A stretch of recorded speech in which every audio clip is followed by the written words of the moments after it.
त्रिदलं त्रिगुणाकारं त्रिनेत्रं च त्रयायुधं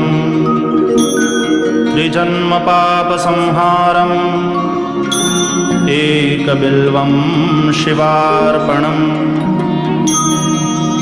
त्रिशाखैर्बिल्वपत्रैश्च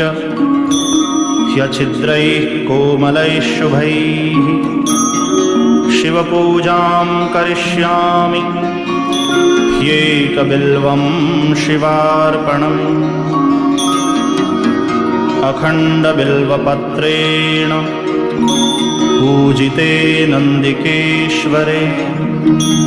शुध्यन्ति सर्वपापेभ्यो ह्येकबिल्वं शिवार्पणम् शालिग्रामशिलामेकां विप्राणां जातु